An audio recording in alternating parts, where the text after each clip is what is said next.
भंडारभोग या कादंबरीच्या संदर्भात आपण काल प्रास्ताविक केलं थोडंसं आणि एकूणच लेखकाच्या जीवनाच्या संदर्भात काही माहिती पाहिली। आता प्रत्यक्ष आपणाला भंडारभोग या कादंबरीला सुरुवात करायची आहे। ही जी कादंबरी आहे ना, ही कादंबरी पश्चिम महाराष्ट्रातल्या विशेषतः गडहिंग्लज तालुक्यातल्या यल्लवा देवीच्या उपासकांची आणि त्यातून निर्माण होणाऱ्या अंधश्रद्धांची किंवा तायाप्पा सारखा माणूस कसा बाप्या बनतो त्याची एक जीवन कहाणी आणि एकूणच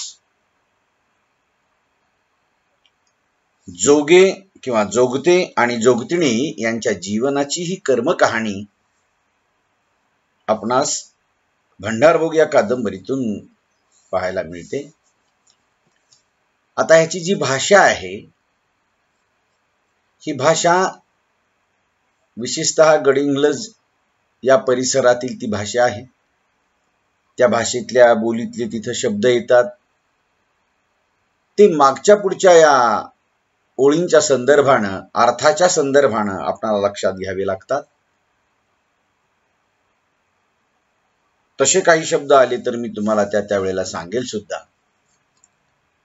या कादंबरीची सुरुवातच अशी की लेखक त्या कादंबरीच्या संदर्भानं जो कथा विषय त्याला मांडायचा आहे, जी समाजातली समस्या त्याला मांडायची, त्याच्याविषयीचं तो वातावरण निर्माण करतो।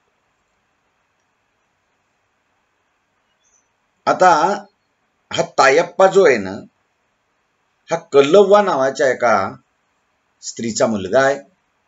तो आजारी पडतोय, अगदी कृश होतोय, कुडकुडीत होतोय आणि डॉक्टरकडे नेऊन देखील त्याचं आजारपण कमी होत नाही। मग त्याची आईचं हृदय आहे ते, तिला वाटतं येन प्रकारे आपलं मूल बरं व्हावं याच्यासाठी ती प्रचंड प्रयत्नांची काष्टा करते आणि दवाखान्यात नेऊन देखील ते कमी होत नाही त्या तायप्पाचं आजारपण। म्हणून ती काही जाणत्यांकडे, काही जोगतिनीकडे ती नेते आणि तिला गावातल्या तानू सुतारीण जी आहे ना तिच्याकडे ती नेते, ती कौल बघते ती तानू सुतारीण। बघा की या सगळ्या कादंबरीची प्रत्यक्षात सुरुवात झाल्यानंतर आपल्याला कळेल, धुंद्रुक पडायच्या टायमाला कल्लवानं पदरात 2 मुठी तांदूळ बांधलं, हातात 2 उदगाड्या घेतल्या अगरबत्त्या आणि उतरंडीच्या लोटक्यातलं 10 पैशाचं नाणं हुडकून काढून कानवटीला लावलं, कमरेला लावलं। अक्कावा अजूनही बाहेरनं घरात यायला नव्हती। अक्कावा येईपर्यंतही घर सोडून उपयोग नव्हता। कल्लवा तशीच चौकटीला येऊन उभा राहिली आणि गल्लीत पोरांनी कल्लोट मांडलेला होता, गोंधळ। कसला तो आवाज ऐकायला येत नव्हता। शेताकडनं परतणारी माणसं गल्लीतनं गळाटल्यागत जात होती आणि कल्लवा घटकाभर भिन बडावल्यागत चौकटीला टेकून उभी राहिली। अक्कावा लांब वर बी नजरेला पडत नव्हती म्हटल्यावर तिनं गल्लीत खेळत असलेल्या बबन्याला हाळी मारून जवळ बोलावलं आणि त्याला उंबऱ्यावर बसाय सांगितलं आणि ती त्याला म्हणाली, आई इपतोर उंबारा सोडून हालशील बघ। तो बबन्या त्याला सांगितलं, आई येईपर्यंत उंबरा सोडायचा नाही, इथं घरी थांब, मी जरा जाऊन येतो। आता हे इकडचं पुरुषी स्वभावाचं हे सगळं चित्रण आहे पहा। ही जे कल्लवा आहे, ही कल्लवा पुरुषी स्वभावाचं हे सगळं वर्णन करते आणि म्हणून हा जो पुरुषी स्वभाव आहे म्हणजे तिथलच्या ज्या स्त्रिया आहेत ना त्या पुरुषासारखं बोलतात. पुरुष जसा बोलतो तशा या स्त्रिया बोलतात. मी जातो, मी येतो, मी चहा पितो, आशयाचं त्या बोलतात. आणि म्हणून या ठिकाणी ही जी कल्लवा आहे, ही कल्लवा देखील तशाच आशयाचं इथं बोलते पहा. ही कल्लवा असं बोलल्यानंतर तो बबण्या बसतो. बबण्या तिच्याकडे बघतच राहिला. आपण आपलं खेळणं बुडाल्यामुळे भलतंच फुरंगाटलं ते. त्याला राग आला. कल्लवा उंबऱ्यातनं बाहेर पडली आणि बबण्यानं नाक फेंदारून तिच्याकडे रागात बघितलं. कल्लवा तशीच तरातरा दिसेनाशी झाली गेली. तिनं पाठीमागं न बघताच एक एक गल्ली पायामागं टाकायला सुरुवात केली. कल्लवाचं डोकं कशानं तरी नुसतं गजबजून गेलं. तिच्या पडणाऱ्या पायाबरोबर एक एक विचार तिच्या डोक्यात भिरभरायला लागला होता. मन नुसतं भरल्या कणगीगत झालतं. मुल्लाच्या दुकानाजवळ आल्यावर ती थोडंसं थांबली आणि तिला काहीतरी आठवल्यागत झालं. तिथल्या तिथंच ती मागं मोरं झाली आणि मुल्लाच्या दुकानात कासिमभाई कसल्या बसल्या हिशेबात गुंतलेला होता. तिनं थोडा वेळ थांबून दम घेतला आणि रस्त्यातनच कासिमला हाळी घातली. तुझ्याकडं कापूर मिळेल होय का? म्हणतच ती कासिमाच्या दुकानात आली. कासिमला बरा वेळ तिच्याकडे बघायला सवडच झाली नाही. ती चडपडत उभा राहिली. कासिमचं सगळं संपलं.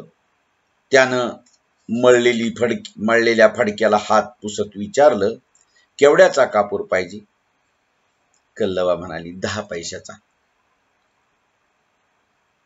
आता ही कापूर सुद्धा जास्त घ्यायची गरज नाही, 10 पैशाचा. आणि मग केवढा यायचा? म्हणतच त्यानं कपाळाला आटी घालून 4 वड्या कागदात बांधल्या, त्या कल्लवाच्या हातावर ठेवल्या आणि म्हणाली, पैसे मागणं पोराकडनं देतो. पुरुषासारखं बोलते तिकडच्या भागातली. असं म्हणतच कल्लवा दुकानातनं बाहेर पडली. कासिम तिच्याकडे हे बघतच उभा राहिला. त्याला काय चाललंय हेच कळेना. कल्लवा दिसेनाशी होईपर्यंत तो तिच्याकडे बघत राहिला आणि तिच्या पायाला आता भिंगरी लागल्यागत झालती. तिनं रेगड्याची गल्ली कवाच मागं टाकली. घोरपड्याच्या खोपड्याला आली.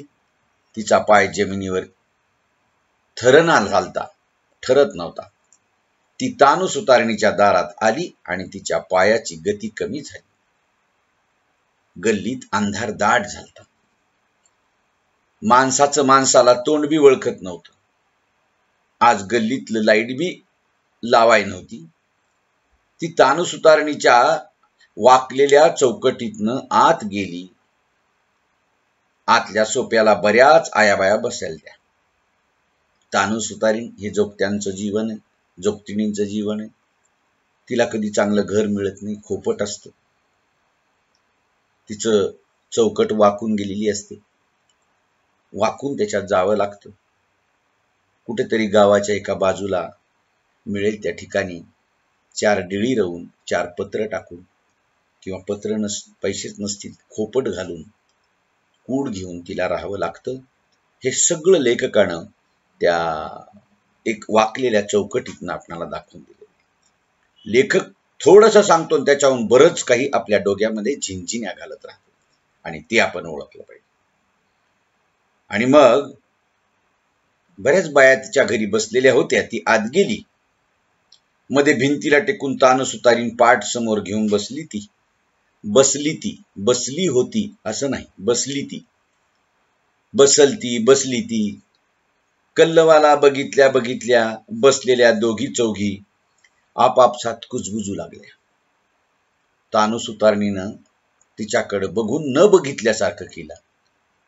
हे महत्व स्वतःला घेणाऱ्या माणसाचं वैशिष्ट्य असतं. ती आलेल्या माणसाकडं अशी माणसं बघत नसतात. लोक थोडंसं बघितल्यासारखं करतात आणि दुर्लक्ष करतात. त्याची गरज आपल्याकडे असावी इतक्या आजिजीनं त्यानं तिथं बसावं असाच जणू त्यांचा भाव असतो की काय, किंवा आपलं महत्व अबाधित राहावं, ते अधिकाधिक वाढावं याच्यासाठी अशी माणसं वागतात की काय? आणि मग शिंद्याची बायजा तेवढी बसलेला जागा सरकतच म्हणाली, इकडच्या बाजूला ये ग काकू. कल्लवा न बोलताच तिच्याकडे सरकली, तिथंच टिकली. तिच्या हातातल्या काकणांनी आवाज केला. तिच्या मनातल्या विचारांचा गोंधळ थांबला. ती एकटक तानू सुतारणीकडे बघत बसली. तानू काकू समोर बसलेल्या एकीला काय बाय सांगत होती.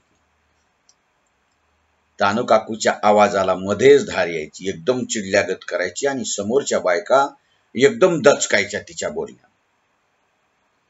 ही तानू काकूची सून मध्येच मधल्या उंबऱ्याला आली. तिनं तानू काकूला हातानच खुणावलं. तशी तानू काकू सगळं मध्येच सोडून उठली आणि आतल्या अंगाला गेली. सून बोलवते तिकडं. बायका एकीमेकीच्या तोंडाकडे बघत बसल्या. मगापासनं आपल्याच तालात असलेली जणाका इकडे तिकडे बघतच कल्लवाजवळ सरकली. आता पोराचं कसं आहे गा? तिनं बारीक आवाज करतच विचारलं. हाय तसंच हाय माय.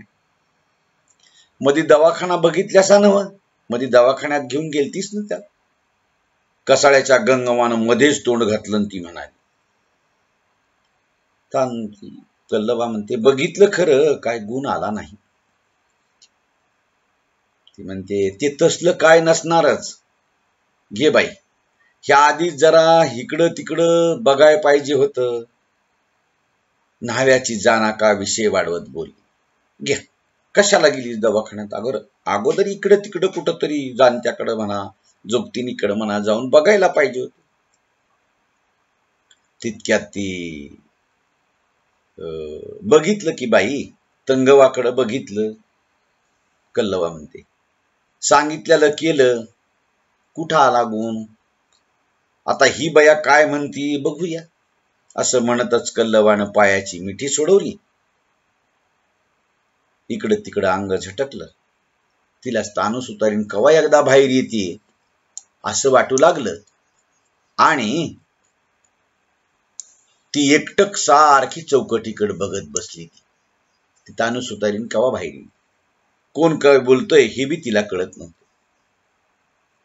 पुत्रप्रेमानं, पुत्राच्या बिघडलेल्या तब्येतीनं वेडी झालेली ही कल्लवा पुन्हा पुन्हा बोलायला लागते.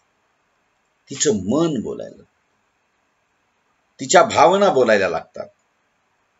एवढंच नाही तर कल्लवा आपल्या स्वतःच्या मुलाला कुठं कुठं घेऊन जाते, काय काय करून बघते, पण ते काही होत नाही त्याचं दुरुस्त. आणि मग शेवटी ती इथं येते, या तानू सुतारणीकडे येते आणि तानू सुतारीन मध्ये गेली. आता तानू सुतारीन बाहेर आली. तितक्यात सगळ्या बसलेल्या बायांनी सुस्कारा सोडला. सगळ्या बोलता बोलता थांबल्या. तानू सुतारीन आदबीनं पाटाजवळ बसली. शेजारी बसलेल्या घेवड्याच्या हौसाला तिनं खुननच काय म्हणून विचारलं. तशी हौसा बांध फुटल्यागत भडाभडा बोलत गेली. बाकीच्या बाया ऐकता ऐकताच थंडगार झाल्या. तानू सुतारिनीनं पाटावर तांदळाची चिमूट टाकली, कौल लावला. अनेक प्रकारचे हे ग्रामीण भागात अंधश्रद्धाळू कौल लावण्याच्या रीती आहेत. कधी कधी एक बुटकं घेतात, त्याच्यात तांदूळ टाकतात, मध्ये उलटं उलट करून असं फसवतात. ते बाहेर येतं मग ज्या वेळेला असं मध्ये राहून ते छोटस बुटकं किंवा तांब्या छोटासा वर जातो, तेव्हा त्या म्हणतात आता अमुक झाले. किंवा असं तिरपी परात लावतात घरात, त्याला एक रुपया किंवा 5 रुपये घेतात, असं चिटकवतात सोडतात. आणि मग एकदा ते कधीतरी चिटकतं त्या परातीला. चिटकलं की ज्या देवाचं नाव घेऊन ते चिटकलं, त्या देवाचं तुम्हाला नियत करायचं आहे, त्या देवाला खुश करायचं आहे. आता ही जी सुताराची तानाक काय ना, ती कौल लावला तिने. कौल लावणं म्हणजे ती बघायला लागली. आता अशी चिमटभर तांदूळ घेतली आणि ते पाटावर टाकले. कसलं तरी गुडारत पडल्यागत तानू सुतारणीनं कपाळाला आठी पाडली. समोर बसलेली हौसा रडकुंडीला आली. आता तानू सुतारीन काय बी सांगती कुणास ठाऊक धक्कल म्हणून विचारा अर्धी कच्ची झाली. विचारानं ती पूर्ण घायाळ झाली. न्हाव्याची जनाका अशातच पुढं सरकून म्हणाली, वाईट कोडं दिसतंय बाई. तानू सुतारणीला एवढंच पाहिजे होतं. ती जनाका पुढं होऊन म्हणते, वाईट कोडं दिसतंय बाई. तानू सुतारीन काहीच बोलत नाही. तिच्या कपाळावर आठ्या पडल्या. हे तिला तेवढंच पाहिजे होतं तानू सुतारणीला. आणि तिचं तोंड इंजनागत मग सुरू झालं. कल्लवा भिन बडावल्यागत ऐकत बसली. मग कल्लवाची पाळी यायला जेवण वकत आला. संध्याकाळची जेवण वेळ. आता सोप्यात फक्त न्हाव्याची जनाका, ती आणि तानू सुतारीन ह्या तिघीच आहे, एवढ्याच राहिल्या. कल्लवा, जनाका आणि तानू सुतारीन. न्हाव्याची जनाका आणि तानू सुतारीन आणि ही कल्लवा. कल्लवानं पुढं होऊन आणलेलं सामान सुतारणी समोर ठेवलं आणि हनवटीला पदर लावून बसली. तानू सुतारणीला आता अंग आंबल्यागत वाटायला लागल. तर ह्या बयेचं एवढं झालं की सगळं आवरायचं म्हणून तिनं तांदळाची चिमूट हातात घेतली, पाटावर टाकली. कल्लवा डोळे फाडून बघायला लागली की आता ही बया काय सांगते. जना न्हाविनीनं श्वास रोखला. खरं पहिला कौल बिघडला. तानू बघायला लागली. जना न्हाविनीनं श्वास तसाच ठेवलेला आहे. पहिला कौल लावला होता तो बिघडला गेला म्हणून तानू सुतारणीनं परत चिमूट पाटावर टाकली. दुसऱ्यांदा परत तसंच. पाचवी कौल उलटच. सगळं कोड्यागत दिसतंय बाई. पोरग काय लवकर ह्यातनं बाहेर पडल असं दिसत नाही. तानू सुतारीन सभागतीवर बोलाय गेली खरं. आणि कल्लवाला रडू फुटलं. तिला सावरता तानू सुतारीन धीर देतच तिला म्हणाली, खरं सांगू कल्लवा, हे कोडं काही माझ्याच्यानं सुटल असं नाही. हे लई मोठं कोड आहे. आजू आपण काय करू, येत्या मंगळवारला इंचनाळला जाऊया. तिथं काय ते निघल. म्हणजे हिच्यापेक्षा वरची जोगतीन हिची गुरु कदाचित, किंवा हिच्यापेक्षा वरची भारी कुडं काढणारी. मग कल्लवाला कायच खरं वाटेन असं झालं. तिच्या डोळ्याला धार लागली. तशी जना न्हावीन खेकसली. खुळी काय ग तू, असं लगेच करून कसं जमल. हिला काय समजना झालंय बघ. तर आपण जाऊया इंचनाळला असं म्हणतच तिनं कल्लवाची समजूत काढली. दोघी मिळून तानू सुतारणीच्या घरातनं बाहेर पडल्या. ती न्हाव्याची एक जना आणि ही. गल्लीत अंधार पंढरीच्या बुक्क्यागत दाट झालता. इथंच का वाक्य असं लेखक बोलतो बघ, इथंच का विधान टाकतो. तिच्याही जीवनात अंधार झाला. त्याच्यामुळे अंधार पडल्याचं पंढरीच्या बुक्क्यासारखं उपमा कशी आहे, कल्पना कशी केलेली कवीने, स्वारी लेखकाने. म्हणजे बुक्क्यासारखा काळा कुट्ट अंधार रस्त्यानंही पडलेला आहे आणि कल्लवाच्या जीवनातही आहे. कारण हे आजारपणाचे सगळे उपचार करून झालेले आहेत. दवाखाना पाहिला, तानू सुतारणी नावाच्या जोगतीन जी कोडे बघते, कौल लावते, तिच्याकडे नेलं. तिथे काही राहत नाही. आणि मग ती तानू सुतारी म्हणते, ही खूप मोठं कोड आहे, ही अवघड आहे, आपण इंचनाळला जाऊयात. आणि इंचनाळला तिथे एक जोगती नाही, ती अजून चांगलं बघते आणि ती नक्की दुरुस्त करेल. पण जाईपर्यंत, ती सांगेपर्यंत, तिचं सांगून या तानाप्पाचं सगळं दुरुस्त होईपर्यंत त्या कल्लवाला अन्न गोड कसं लागेल, कारण तिच्या पोटचा गोळा आहे. म्हणून सगळ्यात जास्त प्रेम स्वतःच्या मुलावर करणारी ही कल्लवा गर्भगळीत होते. तिच्या आयुष्यामध्ये तिला अंधार दिसायला लागतो. आपल्या आयुष्याचं स्त्रीला असं सार्थकत्व वाटतं की स्वतःच्या पोटी जन्मलेलं मूल सुखसमाधानात वाढावं, जगावं, त्याचा वेल मांडवाला जावा. पण हे तिच्या बाबतीत या तायाप्पाच्या संदर्भानं जे घडायला लागतं ते नको नको ते घडायला लागतं. आणि ही कादंबरी अशीच पुढं पुढं आपणाला घेऊन जाते. आपण याच्यानंतरचा भाग पुढच्या तासाला बघूया. ठीक आहे.